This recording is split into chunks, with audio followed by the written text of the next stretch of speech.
then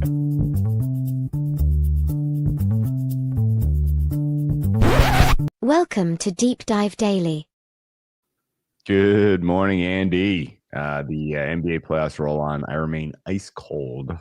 So cold, in fact, I maybe should just start looking at the NHL playoffs. The Timberwolves catch last night, Andy. Steph Curry gets hurt. Doesn't matter. They don't even cover. They don't even win. Let's talk about the Timberwolves series for a second, though, because a hamstring for Curry is tricky. If you were watching and you saw what was going on and kind of the coverage, looked to me at least like he was jogging and doing enough that it seems grade 1-ish, let's not grade 2-ish. So 7 to 10 days for recovery time is realistic, which would bring him back for game 6, which may or may not happen because in his absence, the offense for the Warriors is atrocious. The problem is the Wolves' offense is atrocious. They were they started 0 for 16 from 3 last night, and it really didn't get much better from there. Just a miserable performance from the Timberwolves, who are just a little bit of a bunch of dummies running around out there. Finch needs to make some serious decisions about what to do with his rotations. Not sure what we're getting out of some of these guards off the bench. So you may just need to go big and just hammer this team. Keep Butler from getting playoffs. You go big or go home. Go big or go home. Exactly. So, I'm guessing in the absence of Curry, you're going to see even more Buddy Hield, even more Moses Moody with the ball in his hands. Can I tell you the meanest tweet I saw? What's that? So you remember last week and still this week, people are hanging on to the one gorilla versus 100 people thing. Okay. Somebody said one Buddy Hield versus 100 apples. Because of the teeth. It's mean. Just mean. I enjoyed him in college. Mean. So he plays a bunch, probably cuts into your 3-point shooting. Yeah, he played 40 last Draymond time. Does that every time. Probably go 1-1 back to Golden State, which is not a place. Let's just say the Bay Area. Yeah, I think if you don't take care of business and make it look good in game 2, maybe Finch can back it in. Yeah. Although every team has a problem. Jesus, Cleveland and all these other upsets have been like,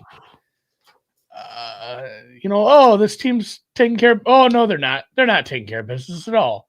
They're going to get sniped at the end. And this is another one where they were winning comfortably, covering. There's a ton of tweets about like, oh God, I got all this CLV on Indiana, and now they're losing by 15, and at least we got the good number. At least we got a good price because they got beat up. And then, of course, at the end, kind of a turbo fuck up by the Cavs again, I guess. Yes. Halliburton's so good. He did the big ball stance. Yeah. Was it Sam Cassell? Cassell. Yeah. That was fun. Not if you have Cleveland equity, but it's a fun game and it's a fun team. It's just not the team I expected to. Yeah, what equity? It's gone, man. Are you kidding? The Pacers played incredible offense, but by God, that Pacers defense is so bad. I really don't know what to make of this now. The Pacers probably get it, but no real read on what's going on with these injuries for the Cavaliers. If they're this limited and 60% of their closing 5 is unavailable, then they're probably just going to lose. Mitchell can only do so much. I will say the Kenny Atkinson experience is disappointing in a close game like that. They should revote. They should do revoting for Coach of the Year. They should. Well, I don't even know who would get it at this point. Okay, so he's not exactly coaching themselves. Yeah. Bag. I don't know. Anyway, it was a disappointing outcomes for me last night for sure. I think, DEFCON. We're moving from DEFCON 4 to DEFCON 2 for Cavaliers futures in the East. Let's move on. You got any? They essentially have to. They essentially have to like sweep down at Gainbridge. Is it called Gainbridge anymore? They change the name of the arenas all the time. The Field House, whatever the fuck it is. It's a nice arena. Yeah. Yep. Coach of the year's MVPs, they just tend to struggle when we get to the playoffs for some reason. Very weird. Andy, what's the golf tournament this week?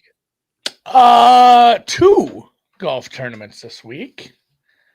Starting with the alt field. So they if you're not familiar with the signature events, there's 8 signature events, and they only let like 75, 80 golfers into it.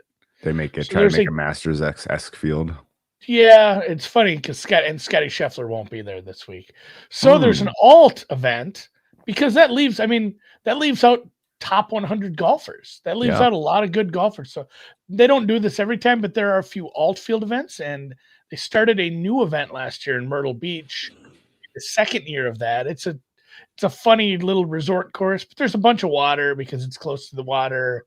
There's a cool stretch of holes called Alligator Alley. Ooh. With alligators.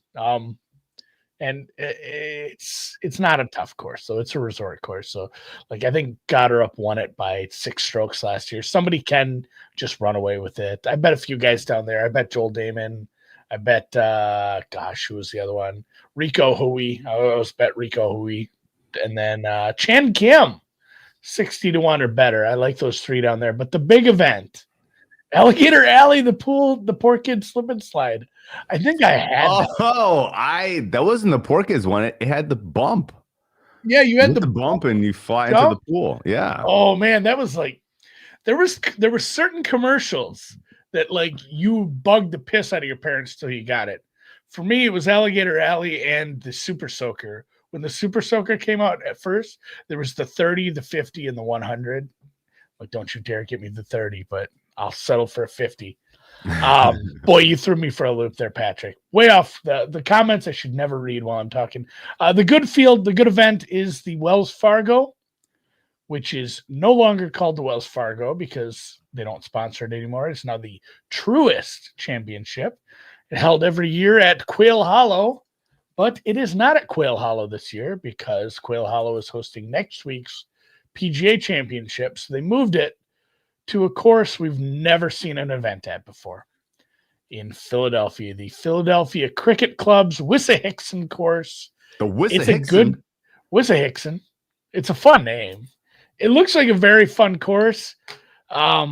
It's tough though. It's like when you handicap a major, last year when we had Valhalla and we just hadn't seen events there. It's like, how is this going to play? And I've listened to a bunch of smart people, and there's some agreement on how it'll play because it's short.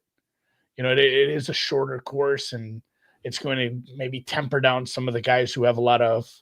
I think Andy Lack put it best. Andy Lack, Inside Sports, Inside Golf, one of the ones I listen to the most outside of my guys.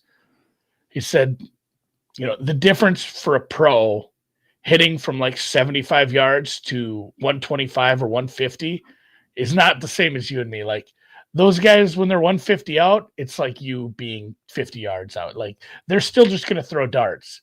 So the fact that somebody, is going to drive 350, 330, it isn't some huge advantage this week. Like you can't bomb and gouge this place. So it's fun because it puts some of the shorter hitters back in the driver's seat if they can throw some darts on with their iron play. So it'll be interesting because we've done this before with new courses, and people have said, well, here's how I think it's going to play. And then it just doesn't. I think LACC was a good example of that. Some people had some bad theses around that. Valhalla, I think they had it figured out. It's just a terrible course, although nobody predicted Scotty Scheffler getting arrested, which was obviously disappointing from the community. So it's, it's mostly good names here. I'm probably playing some big names, shorter prices. JT and Cantlay are like 20-1. I didn't think I'd bet on JT all year the way he looked, but fucker figured out his putter. He won an event. I know it's hard to win 2 events in a row, but Scotty's not here. Rory's like 5-1. There's no chance I'm betting on Morikawa at 12-1. So JT, 20, 25, Cantlay, 20, 25, somewhere in there. I'm not seeing a lot of guys I'm going down the board for outside of one. Speaking of LACC, Wyndham Clark, major winner, and kind of has the skill set here where his short iron play has been great. He can get a little wild off the tee, but I don't think it's going to be super penal here as well. As long as he's not missing on the wrong side of the fairway, he's like 50, 60 to 1. I think that's too big of a price for a guy that fits in well here in a small field. No cut. So I might play DFS just to say I got a 6-6. Okay. I like it. Couple thoughts. The name of the golf course reminds me of Waxahachie, great indie band. Yes. And it also or Nagadoches, a great college Nagadoches, town. Great college town. And also corrections and retractions. The upgraded slip and slide wasn't Alligator Alley. It was Crocodile Mile. I don't know how that slipped my brain. 1988's product of the year, Crocodile Mile. Maybe I mixed them up too. I just remember Alligator having Alley might have been a like a Walmart knockoff. That might have been the knockoff. I don't know. I had the one with the bump. You're like absolutely right. And then at the end there was like a bump and fly into the pool. Yeah, that was Crocodile Mile. Yeah. And you went through it, and there was you go like through like the alligator's mouth into the pool. Yeah. And the pool is like this big, tiny. just a little water. This is for 4-year-olds. It was it was a good time. All right, NBA dogs do keep barking. The dogs are sun running, and now not the Timberwolves, but I think we're at 6 in a row, not just covering but winning outright now, which is wild. Haven't seen that. I don't even know how long. But Golden State was a dog. Indiana was a dog in game 1. Very tough. Last time a favorite of the dogs went out right tonight, but the last time a favorite won, we bet on them. It was 7 games ago. Denver over the Clippers. Wow. Incredible. Tough for me to see either of the dogs winning outright tonight, but shit, man, we're just it's crazy. Shit's crazy right now. We keep saying that. I know it. No major action for me tonight. I just need. Actually, I think I did take Celtics the Knicks plus the points. I think that Knicks Celtics game is going to be competitive. Maybe I'm the idiot though. Nuggets I don't think are going to be competitive, but that's hopeful more than anything. All right, let's talk a little tennis. Whereas it's Country Club Wednesday here.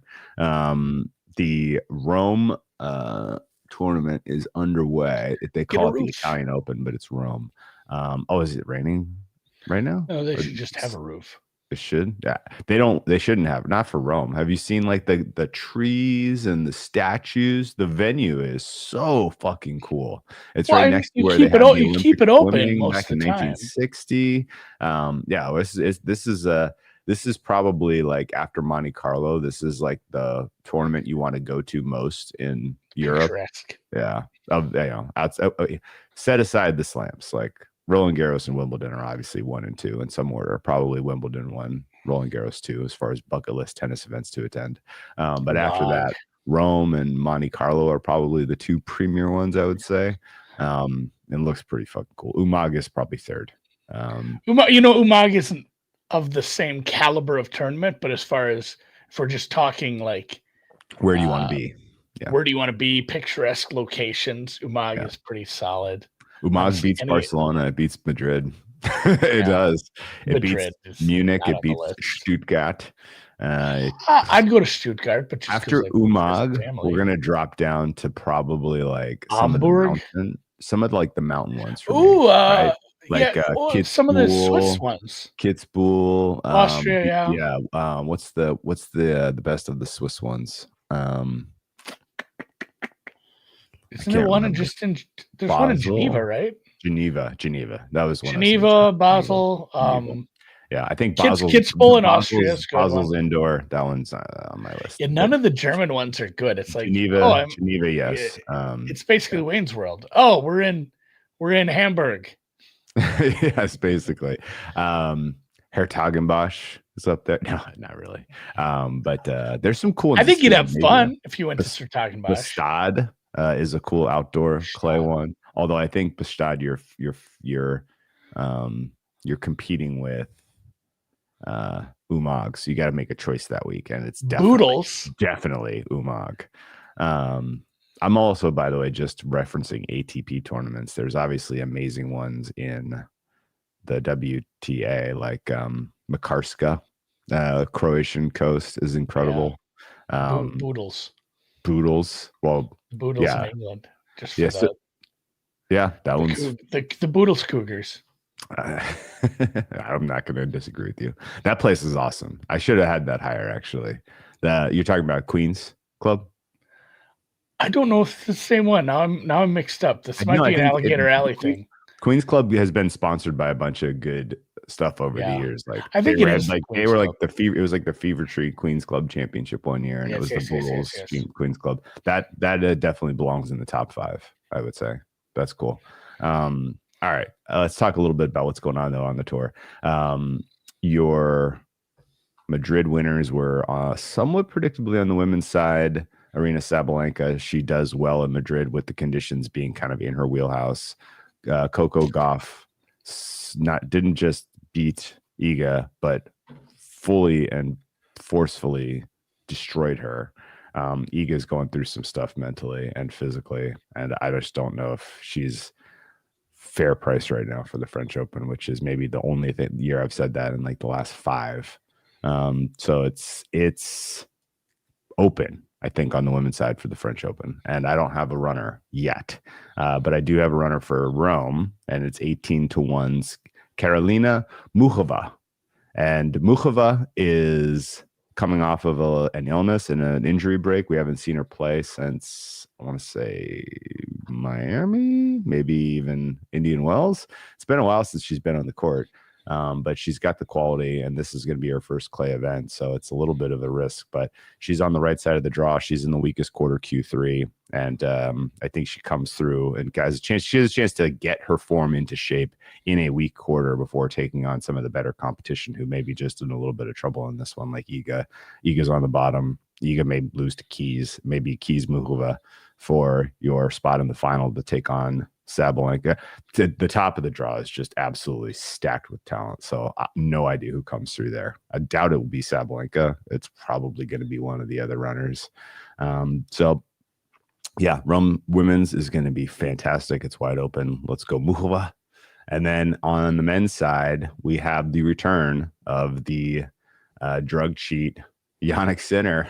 He is coming off of his ban from being massaged with drugs by his masseuse, and something that probably had very little to no impact on his performance, but was enough of a accumulation of steroids to warrant a positive test. So for that reason, he served his ban. He missed the Sunshine Double. He missed the warm up to clay season, but he is still world number 1, Andy. And he is going to be world number 1 throughout the rest of the season, because while he was gone, nobody, looking at you, Carlos Alcaraz, decided to step into the void and win a bunch of tournaments. So yeah, it's just going to be Sinner world number 1 until we hear otherwise. And he's going to get your preferential draw for the French Open. Alcaraz almost certainly goes in as number 2 right now, the way the rankings points shake out. If Zverev defends his Rome title, he would be number 2 over Alcaraz, but it's very tough to see that happening. In general, the men's draw to me looks pretty weak. I would say that, and it's fascinating to me too, because Sinner is coming in as a meaningful favorite, and he does have the softer side of the draw between the top and the bottom. But he's your favorite for Rome with Alcaraz in the field, Andy. And then if you look at the futures for the French Open, Alcaraz is like a healthy favorite. Yeah. So something's not right, and something is amiss. And I think there were bets into Alcaraz when Sinner got suspended that have not been rebalanced. With we have to do a hard reset on that future book. Yes, I think. Yes. If and when we get to opening day for Rolland Garros, Sinner should be favorite. And I think Sinner at plus 250, which is available at a very prominent offshore book as we speak. I'm into it. Let's get it. Let's get Sinner. And I think he wins his first French Open. We shouldn't be giving Alcaraz Nadal level price respect for this tournament at this point. I'm sorry. It just shouldn't happen. He hadn't proven anything this year. Would he win Monte Carlo and then turn around right away and get dumped in the final at Barcelona? Didn't even play Madrid. We'll see if he ultimately has an extra gear and is just saving it up for the French Open or not. If he is, I guess I'll just eat my lunch. But we'll just hat tip him. Yeah, hat tip him It is what it is. I got plus 250 on the number one world number one best player in the field. So I'll live with myself. Believe me, I will live with it. Okay. So that's your update for tennis. You got any thoughts? No, just segueing from the masseuse thing to Justin Tucker has been cut. They didn't say anything about it, and they said football reasons, which it wasn't his best year kicking. That didn't help him. I wonder, and that's what went in my head. I was like, I wonder if he would have been perfect on extra points, and missed one real long field goal anymore. Yeah, but you wonder if he had a year like he had 5 years ago, where he was just clearly heads and tails beyond everybody and was the best kicker. You wonder if it's like, we're going to wait for this to play out in the court of law, you're innocent until proven guilty, because they drafted the kid from Marshall. They obviously don't have a problem with some problematic stuff. So interesting there. And then speaking of problematic people, Pickens traded to the Cowboys. It's probably good. They didn't give up a ton. They didn't have to give up a ton. Somebody pointed out they didn't give up a draft pick this year, which was the expectation. Yeah. That's fucking huge. Somebody pointed out that Pittsburgh's been pretty good historically over the last handful of years at identifying when to get rid of somebody offensively. Like when they said F you to Le'Veon Bell, turned out to be right.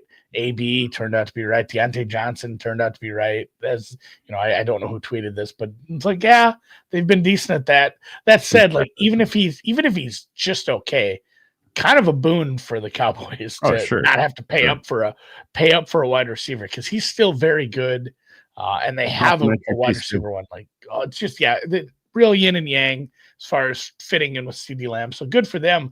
And then really looking at the roster for the Pittsburgh Steelers on offense right now, it's pretty fucking woof. Still a good defense. Bottom three, man. Bottom one. It's a bottom three offense. Yes. Is it bottom one right now? Let's think of it. I mean, let's just say they go into the. I mean, even if they sign Rodgers or Cousins, is it like some massive upgrade watching what they did last year? No. Going into the season, I'm struggling to think of an offense that, the Giants' offense is. Tennessee may be rated lower to start with just because of the rookie quarterback. It's a rookie, and, there's some unproven pieces there. Oh, man, I'm struggling. Indy's not going to be rated high just based off. I don't think JT came back and looked all that good, and the quarterback situation there's pretty ugly. Man, it might be. You just bleeped out for a second. Yeah, I don't know what happened. Yeah, no idea. You're back. You're fine. Bottom